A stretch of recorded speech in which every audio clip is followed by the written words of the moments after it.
All right, let's check in with our third amigo on this show, and of course he is Josh Gribbs. Hi, Josh. Welcome back. Last time we were going to talk to you this morning. Again, everybody seems to be feeling very, very good about this victory yesterday, and from your perspective, watching the Browns get that first win, how does it turn things around for a team? And you know how deadly 0-3 can be when you're walking into the rest of the season. How does this change everything for the Browns? This is what they call momentum. Momentum at its best. I believe that, without a shadow of a doubt, that they're going into this game knowing that they have the ability to make this, season turn around. Everybody thought that, with the departure of Richardson, that, it was over. The Browns are intentionally trying to tank their season to get this #1 pick and, X, Y, Z. But, in my eyes, Trzynski is not giving up. The team is not giving up, and they showed that, with the victory. But at the same time, let's not get so happy about Hoyer. He's a great kid, and he did a good job yesterday. But at the same time, if the quarterback, if Minnesota quarterback didn't miss Jennings on that, out route, which was, seemed to be an easy pass, that game could have went a different way. And then we would have been highlighting his picks as keys to the loss instead of keys to the win, him being in, throwing him 3 interceptions. So, let's, know that the game could have went any way. And, I believe that, Coach Trzynski is going to keep him in there, because he's the hot hand. But what makes you the hot hand, after only one victory? This is the AFC North. It's hard to get wins. But I've seen so many quarterbacks, and I know you guys seen so many quarterbacks. But at the same time, Mike, you said it best. Last week, you had mentioned that, Hoyer was the best chance that the Browns had to win from his preseason shots. And, and lo and behold, the powers to be agreed with you. So, my question to you guys is, who do you think, they will start? And is it going to be a backlash? Because if he doesn't do good, is it going to be a quarterback battle or controversy? Will it be heat if the Browns don't come away with the victory? So Josh, that's my question for you guys. All right, well, Josh, let's look at it this way. And I've always thought this, even when there were times last year, and this used to really bother me, because there were times last year when people thought that Seneca Wallace was the best quarterback on the Browns. And it didn't matter who the coach was at the time. If Seneca Wallace was the best quarterback to help the Browns win on any given Sunday, I think Seneca Wallace should have been the starting quarterback. So I need the guy that's going to help this team go out and win and get the victories. And, in so many other sports, and I really want your perspective on this, but in so many other sports, you can be the starter, especially in baseball. You can be the starter, and there are just days when you just don't have it. Yeah. And sometimes you got to go back to the bullpen and maybe pull in a guy, even if it's just for one game, and let him go out there and play, because you want to win. You only get 16 chances. I know that having 2 quarterbacks is having no quarterback, but at this point, you have to stay with Hoyer, because I think the offensive line believes in him, the wide receivers clearly believe in him, and you're also keeping the defense off the field a little bit more without the 3 and outs. What do you think? I agree with what Josh said. I mean, I think Brian Hoyer's got to be your guy. You got to stay with the hot hand. He obviously, he didn't look like a guy making his second NFL start. No. He ran that huddle. He looked calm. He was composed. Josh talked about a guy who used that pocket, and he definitely used that pocket. He stepped up. He made some big throws. And let's face it, the 3rd and 10 throw on that final play to Gordon to continue, and then an 11-play drive to throw a winning touchdown on 3rd and 7. To me, that's as much composure as you can show in the final minute of a game, Josh. What do you think about that? No, 2 quarterbacks is no quarterback. You know what? I kind of agree with you guys, but at the same time, I just do not want us to put our eggs in one basket. And I know we're excited because, we're thirsty for a win as fans. You guys are fans. Ultimately, you want to see the Browns do good, and I do too. Even not even playing with them, knowing that I could be with another team, I'll still root for this team. And that's our bias, because I just want you guys to know that, even though what if this thing would have turned out on the other end? We had a lot of games last year where we lost at, in moments like those. And my thing with Trzynski, I'm great that in those moments he found a way to win. And Hoyer found a way to win. And I think that's what's going to put him on the edge above, Whedon, because he found a way to win when it came down to it. No matter what the Minnesota quarterbacks did, he found a way to win. And everybody loves a winner, no matter how short-lived it may be. you know, for this week, everybody's going to love Hoyer. You know, I love Hoyer because they won, you know, won the game with him. The quarterback, the wide receiver's going to love him because he spread the ball around. Cameron loves him because he, you know, threw them touchdown passes to him, you know, and I'm sure the offensive line does. So, you know, I'm with you guys. We're riding with Hoyer this week, and hopefully it turns out for the best. You know, go Browns. Josh, last question for you, too, and then I want to thank you for everything you've done for us again today. What is the difference between a championship quarterback and a guy that can help you win a game and a guy that's been struggling? You've had a chance to play in Pro Bowls. What is it about those guys, those Peyton Mannings of the world? What is it that they give off? What aura is it? What is it that you know that guy's a champion when you walk in the room? What makes them like that?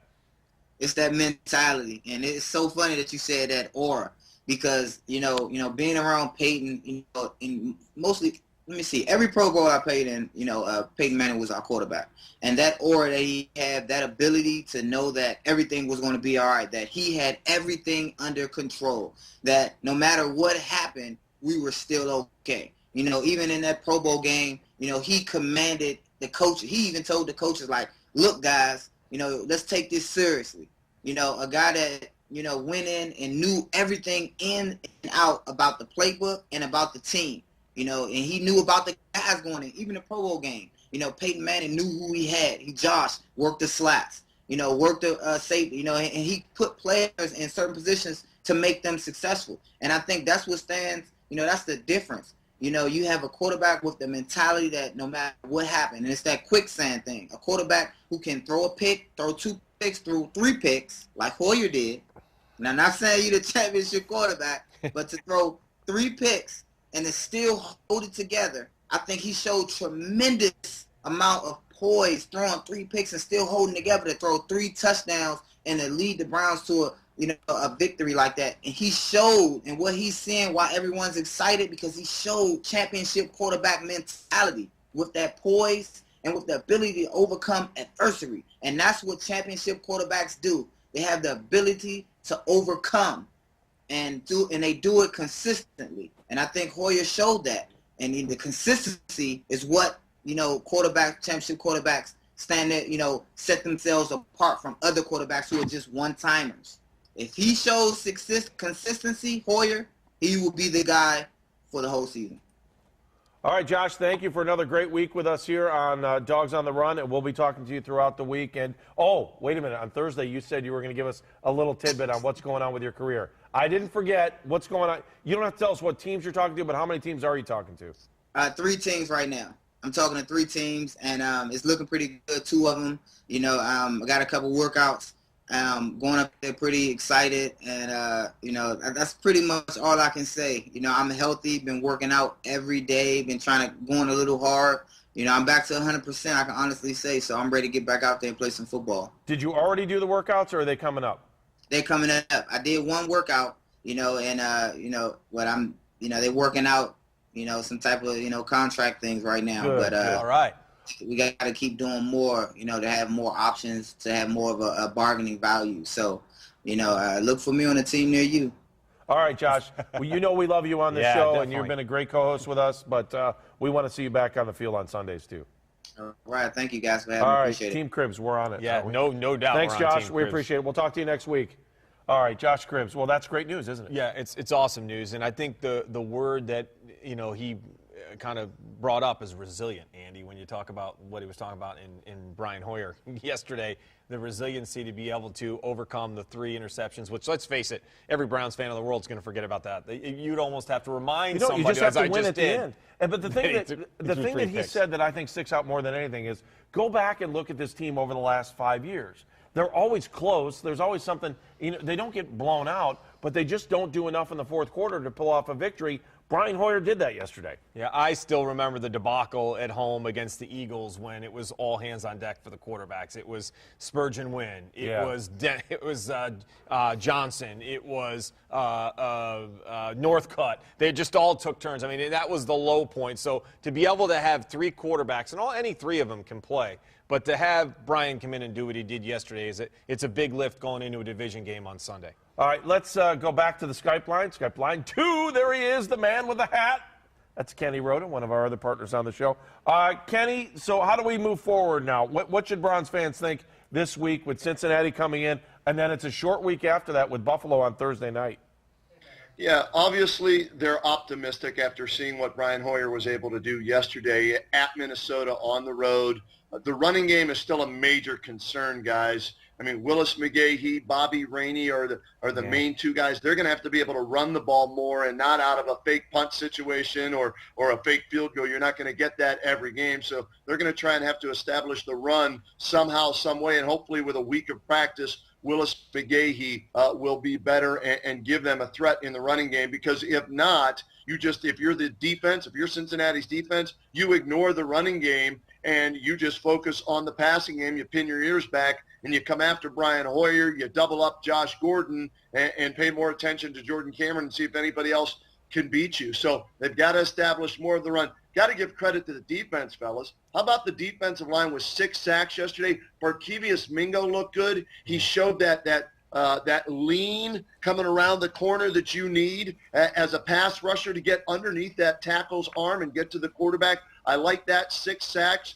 T.J. Ward with a pick yesterday. Buster Screen even made some plays yesterday. Goal so line defensively, plays. They've been fairly solid through the first 3 games. Offensively, 1 good game, 2 horrible games. So the offense needs to continue down this path, establish more of the run. The defense needs to do more of the same. Yeah, I think you brought up a good point, too, Kenny. Let's face it. We know the division that the Browns are in. You know where they play in Northeast Ohio. The weather's going to turn. 50 passes a game is not going to be the norm when it comes late November and December. They're going to have to grind out some wins, and they're going to have to do it on the ground. Yeah, 50 passes may be the norm, what he wants to do, but it can't be the norm, like you said, in November and December, because this team is going to be too one-dimensional, and opposing teams are going to see that on film and start game planning for it. So the running game has to improve. But having said that, the quarterback situation is still going to be an interesting follow, and we'll see if Brian Hoyer can duplicate in his second career start with the Cleveland Browns what he did in his first career start. And they're going to need that if this team is going to try and be around a 500 team this year. I had them at 5-11, 6-10. I'm still sticking with that. But they've got some company down there near the basement. The Steelers are the worst team in the division right now. They have no offensive line. They have no pass rush. They have no real threats outside of Brown on offense. Roethlisberger's been shaky. So the Browns have a chance to have the same record as the Steelers this year, if not, maybe finish ahead of them, depending on what happens with the run game and the quarterback play. Kenny, thank you very much. We'll see you on Saturday night right here in this studio as we get ready for the Ohio State-Wisconsin game, and then we'll see you on News Channel 5 immediately following the game for Ohio State-Wisconsin postgame. Looking forward to it. Should be a lot of fun. Ohio State, Wisconsin, Cincinnati, in Cleveland, the Indians in the playoffs. Great sports week. Outstanding. No All right, doubt. Speaking of Ohio State, our next stop is to talk to Matt Wilhelm, former Buckeye, and has that big Super Bowl ring from the Green Bay Packers. Hi, Matt. How are you? I'm doing wonderful, guys. How are you? Hey, what'd you think of the Browns game yesterday? I think it's a great start, and I think it's obviously for this city and these fans after the tumultuous week that we've had with Hoyer being named the starter and Trent Richardson obviously being shipped out of town. A lot of questions circled around that game of were we going to throw in the towel? And I think it's an amazing victory for Chud to be his first as a head coach. And what I said even last night in the the post game on WKNR was it's like the guys we looked like a good football team. Obviously in the first half with Hoyer 4 consecutive drives scoring, the guys were having fun. The fake punt, the fake field goal. I mean they were playing NFL football, and I think that they fought, which is what we as Browns fans truly want to see. Hey, Matt, from a player standpoint, though, I mean, you've been through it before. You've had to rally around certain guys. In everyone in that locker room, they have to have in their mind that they're going to be able to go out and win that football game no matter who the quarterback is, no matter who your running back is. But what does it say about that team, the resiliency about that team to be able to do it in a short span when your quarterback gets announced Monday, your running back gets traded on Wednesday, you go into one of the loudest environments in the NFL, and you come away with a win against the reigning NFL MVP and Adrian Peterson? You know, it says a lot, and again, I'll go back to Chud, and I think that even in his, some of his post-game after the Dolphins and Ravens games, it's like, we're close. We've got to take a look at it. We're going to work on it. And I think that all those things, again, even with what had happened through midweek with the third-string quarterback becoming your starter and Richardson, again, going out of town, it's just yesterday was a culmination of a lot of the things that had been going wrong, going right. And I think it's, we saw Brian Hoyer getting rid of the football, obviously getting Josh Gordon back. We can touch upon it if you want, but the thought of Josh Gordon being in another uniform after the game that he had yesterday is ludicrous. Whether it's Brian Hoyer or a franchise quarterback in the next 5 years, he's going to have an amazing career here with the Cleveland Browns. But again, he knows he's on a short leash. But all in all, it was great to see them rally and go out and play. And like you said, we as players, it's almost like a game of poker. You just got to go out and play with the hand that you're dealt. Who the starting quarterback's going to be, you got to understand that the coach and the management has trust, that they're making the right decision, doing what they're doing, and you just have to go out and play. You've got to win your one-on-one matchups, and that's what I've always said and I've learned as I grew as a professional is if you win your one-on-one matchup, O-line versus D-line, wide receiver versus DBs, when you do it more consistently than the team that you're playing, you're going to have a great end result, and we saw that yesterday. All right, Matt, I'm looking forward to working with you. Also on Saturday night on News Channel 5, you'll help us do the Ohio State postgame show immediately following the Wisconsin game. So, Matt, we're looking forward to seeing you on TV on Saturday night on News Channel 5. You got it, brother. I'm looking forward to it as well. Outstanding. All right, thanks, Matt. Appreciate that. Well, I got to tell you what, right now we normally end, but there are no rules on this show as the crowd is cheering. So we are going to take this a little bit into overtime, and we're going to talk to Matt Wood from DAWGS by Nature. Again, it's nice to be able to not have, management breathing down your neck to say you're done, you're off the air, unlike the 1:15 we get for sports. Exactly. Yeah. Ooh, yeah, we can do that. Yeah, exactly. Spastic Dave having a little bit of an issue back there, but that's all right. All right, let's talk to Matt Wood from DAWGS by Nature. Matt, you're going to wrap up the show for us. What'd you think of the game? It was great. I mean, it's so nice to actually be part of a victory Monday for a long time, especially when you went into a game with your expectations, as low as possible. The Browns finally surprised you, and Rod Chudzinski turns into Les Miles. It was just a fun game to watch, especially for me. I live here in Minnesota. So, are you in Minneapolis, or where are you? I'm just outside the city, so it's a fan base just devastated. It's kind of like that's awesome. To the south down here. Adrian Peterson put out a tweet last night that his kid was making fun of him for losing to the Browns. Unbelievable. I love it.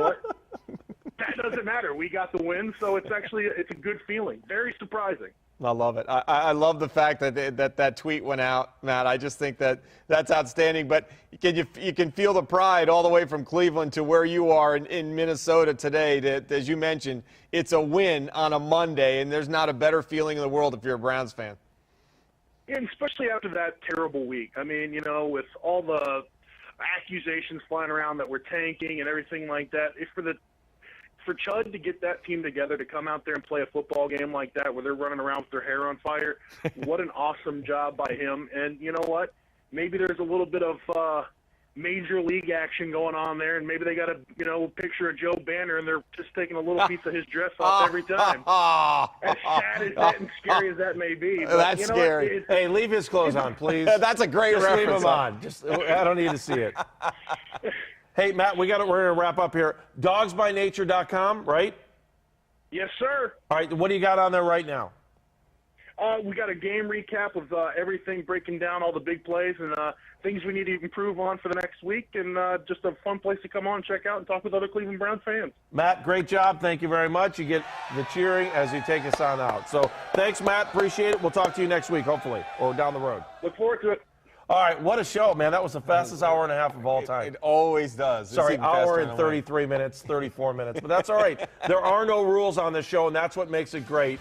And, again, we invite you next week to join us, Dogs on the Run. You're always welcome to call in. You're always welcome to hit us on Twitter after the fact. And we appreciate everybody who's listening in their cars on their way to work and not looking at the screen, because we're responsible journalists in some way, shape. Don't Skype and drive. So we want to thank so many people for being with us. Josh Cribbs, Kenny Roda, Joel Ingersoll, Roger Shenway, Bill Duff, former Brown, Hallie Good, who was with us there for a second. Also, Sarah Matt Hayes was on today. Matt Wilhelm. I mean, over and over and over. What a great show. Yeah. We will talk to you next week on this Mobilecast. So we'll leave you with this, and we say, be a dog on the run.